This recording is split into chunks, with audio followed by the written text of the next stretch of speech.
Αγαπητοί μας αδερφοί από την Κύπρο, καλώς ορίσατε. Από τον αγαπητό φίλο, τον Γιώργο Γεωργιάδη, πληροφορήθηκα για τον εδώ ερχομό σας και μου ζήτησε να παρευρίσκομαι στη συνάντησή σας και να πω λίγα λόγια για τον Κύπριο συμφοιτητή μου στη Ιαπωνική Σχολή Θεσσαλονίκης, τον αείμνηστο Κυριάκο Μάτσιο. Τη σχολική περίοδο 1946-47, 2 χρόνια μετά την κατοχή, βρέθηκα στη Θεσσαλονίκη ως πρωτοετής φοιτητής της Γεωπορδασσαλικής Σχολής τμήμα Γεωπονίας του Αριστοτελείου Πανεπιστημίου Θεσσαλονίκης. Τότε γνωρίσαμε και τον Κυριάκο, ένα παιδί συναισθαλμένο, ολιγόλογο, μα με πλούτο γνώσεων, όπως φαινόταν από τις ολιγόλογες συζητήσεις μας. Δεν πέρασε πολύς καιρός και ο Κυριάκος σε μια εκδήλωση για τη Βόρειο Ήπειρο έδειξε ποιος είναι.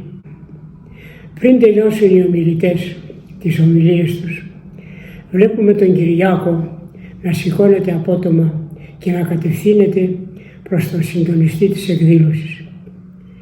Κάτι είπε και γύρισε στη θέση του. Όταν τελείωσε και ο τελευταίος των ομιλητών, ανακοινώνει ο συντονιστής ότι ένας Κύπριος φοιτητής θέλει να μιλήσει. Τα χειροκροτήματα του κόσμου επιβεβαίωσαν τη θέλησή του να ακούσουν και τον Κύπριο φοιτητή.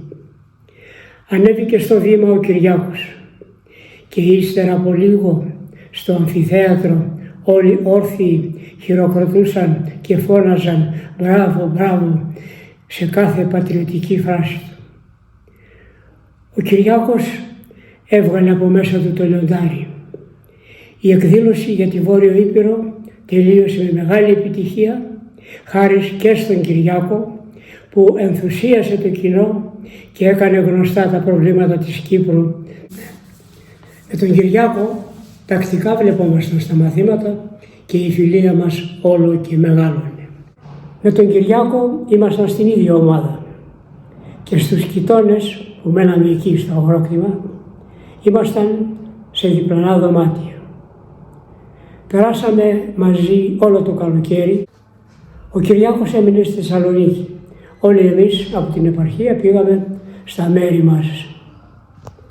Όταν άρχισε ο απελευθερωτικός αγώνας στην Κύπρο, ο Κυριάκος βρέθηκε εκεί. Ποιος μπορούσε να τον κρατήσει μακριά από τον αγώνα. Εντάχθηκε στις απελευθερωτικές δυνάμεις, αγωνίστηκε για την απελευθέρωση της πατρίδας του, της Κύπρου, υπέρ της οποίας διέθεσε και την ψυχή του. Ο Κυριάκος, όπως το γνωρίσαμε στα 5 πανεπιστημιακά χρόνια, πιστεύω ότι δεν θα μπορούσε να ανεχθεί και να ζήσει σε καθεστώς ελευθερίας με περιορισμούς όπως διαμορφώθηκε στην Κύπρο. Μετά από χρόνια, το 1971, σε αποστολή μου στην Κύπρο, ήταν γραφτό να βρεθούμε με τον Κυριάκο στα φυλακισμένα μνήματα στη Λευκοσία.